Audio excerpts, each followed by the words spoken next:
You pick up your phone for just a second. No intention, no plan. Just a quick check. But something strange happens. That 1 minute quietly turns into 10, then 20. And suddenly, you don't even remember why you opened the app in the first place. And this is not a lack of discipline. This is not weakness. This is neuroscience working exactly as it was designed to work. Inside your brain, there is a powerful system called the reward circuitry. Its job is simple. It helps you repeat behaviors that feel rewarding so you can survive and thrive. At the center of this system is a chemical called dopamine. But here is where most people get it wrong. Dopamine is not the chemical of pleasure. It is the chemical of anticipation. It does not rise when you get the reward. It rises when you expect the reward. And this is the secret social media quietly uses against you. Every scroll, every swipe, every refresh creates a question in your brain. What's next? Who liked my post? What new video is waiting? That uncertainty is powerful because your brain is addicted not to satisfaction, but to possibility. Maybe the next video is interesting. Maybe the next post is exciting. Maybe the next notification matters. And that maybe is what keeps you hooked. This is called variable reward stimulation. You don't know when something rewarding will appear, but you know it might appear any second. And your brain hates missing out on possible rewards, so it keeps you scrolling again and again. Not because you are lazy, not because you are addicted by choice, but because your brain is following an ancient survival system in a modern digital world. And here is where it becomes dangerous. Because these platforms are not random. They are designed using behavioral psychology.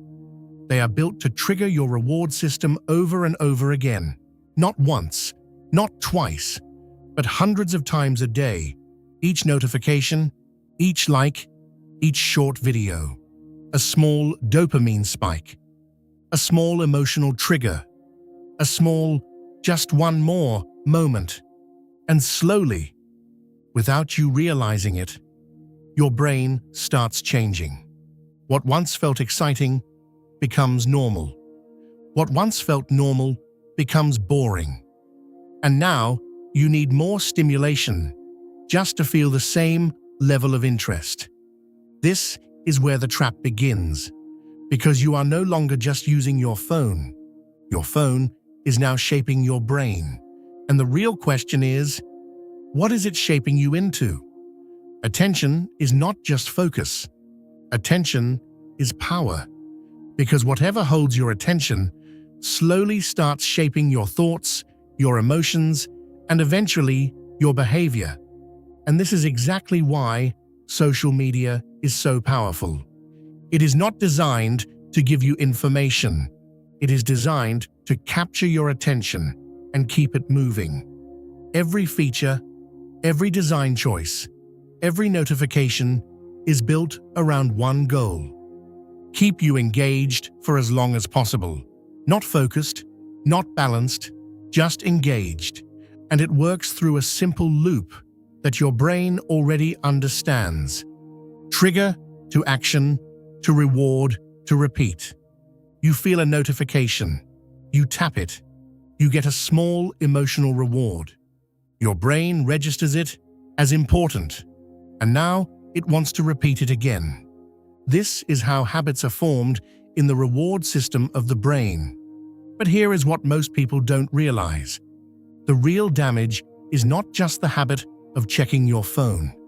It is what happens to your attention over time. Your focus becomes fragmented. You are no longer fully present in anything. You read something, but your mind is already thinking about the next thing. You watch something, but your fingers are ready to scroll again. You sit in silence, but it feels uncomfortable, so you reach for stimulation. This condition has a name in psychology: continuous partial attention. It means your mind is always slightly divided, never fully here, never fully there. And over time, this changes how your brain works, because deep focus is like a muscle. It grows when you stay with one thing for a long time. But social media trains the opposite. It trains your brain to switch again. Fast input, fast reward, fast dopamine. And because of this, patience starts to weaken. You stop enjoying slow processes.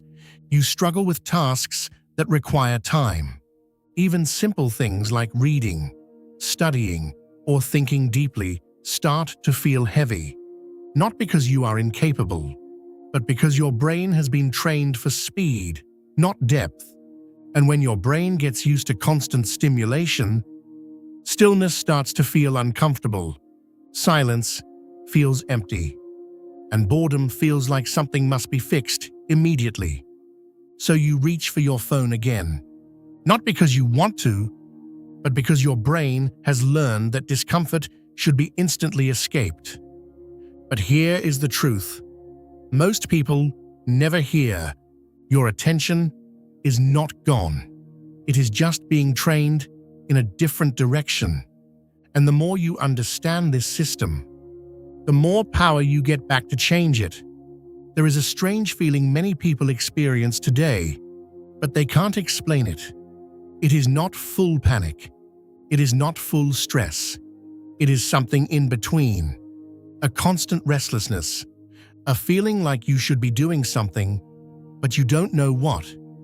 So you open your phone, scroll a little, close it, open it again, refresh, switch apps, go back, and still, nothing feels satisfying. This is not boredom. This is a dopamine imbalance loop.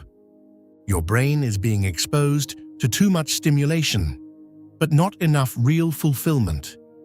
Every scroll gives you a small spike of dopamine, but that spike is not stable. It rises fast and drops even faster, and every drop creates a subtle emotional crash. Not dramatic, just uncomfortable enough to make you seek the next hit. So, your brain learns a simple strategy.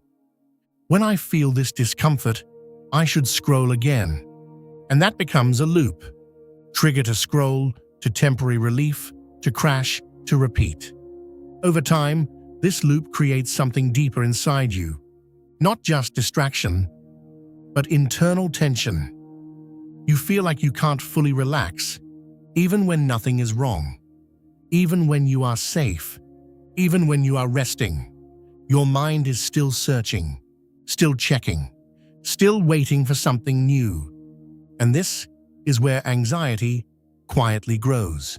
Not always as fear, but as restlessness, a low-level urge to escape the present moment. Because your brain has been trained to expect constant novelty, constant input, constant stimulation, and without it, the nervous system feels underfed. So, what do? You go back to the easiest solution your brain knows, your phone. But here is the deeper truth. The phone is not creating your anxiety. It is feeding a loop that already started in your reward system. And the more you feed it, the stronger it becomes, until silence feels uncomfortable and presence feels unfamiliar. But here is something important to understand. This is not your identity. This is conditioning, and anything that is learned can also be unlearned.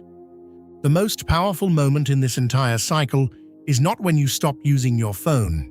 It is when you notice what is happening while you are using it. Because awareness is the first interruption. And interruption is where change begins. Right now, your brain is running a loop it has repeated thousands of times. A small feeling of boredom appears. You reach for your phone. You scroll. You get a quick hit of stimulation, then it fades, and almost automatically, you reach again. But what if, for just a moment, you didn't? What if you paused right at the beginning of the urge? That small space between impulse and action is where your power returns. Because in that space, the loop is not automatic anymore. It becomes a choice. At first, it feels uncomfortable. Your brain will resist it. It will try to pull you back into the pattern, because the pattern is familiar. And the brain always trusts what is familiar over what is healthy. But if you stay in that pause, something interesting happens. The urge starts to weaken. Not immediately, but gradually, like a wave losing strength. And you realize something very important. You are not your impulse. You are the observer of it. And this changes everything. Because now, instead of reacting automatically, you start responding consciously. You begin to see the pattern in real time. I'm not actually bored. I'm just seeking stimulation. I'm not actually tired. I'm just overstimulated. I don't need another scroll. I need a reset. And every time you interrupt the loop, even for a few seconds, you are doing something powerful. You are rewiring your reward system. Your brain starts learning a new rule. Discomfort does not require instant escape. And this is where real recovery begins, not in quitting everything, but in regaining control over your attention. Because attention is the gateway to your entire life experience. What you repeatedly focus on becomes your emotional reality. And when you take back your attention, you take back your mind, slowly, one pause at a time. There comes a moment in this journey where everything becomes clear. Not because the world changes, but because you change the way you relate to it. You start noticing things you never noticed before. A simple walk feels different. A quiet moment feels longer. A conversation feels deeper. And for the first time in a long time, you are not mentally somewhere else while your body is here. This is what happens when the dopamine loop starts losing its control. Your nervous system begins to settle. Your attention stops jumping from one thing to another, and your mind slowly returns to a natural state of balance. But here is something very important to understand. This is not about removing technology from your life. It is about removing compulsion from your behavior. Because the problem was never the phone. The problem was unconscious use, automatic use, reaction-based use. And when you shift from reaction to awareness, everything changes. You stop checking your phone without thinking. You stop reaching for stimulation every time you feel slightly uncomfortable. You start sitting with moments instead of escaping them. And at first, this feels strange because your brain is used to constant input. So silence can feel heavy. Stillness can feel unfamiliar. But if you stay with it, something powerful begins to grow. Clarity, focus, presence. These are not new skills. They are natural states.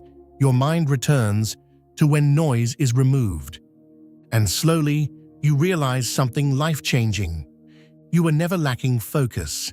You were overloaded with distraction. And now, as the noise decreases, your real mind starts to reappear.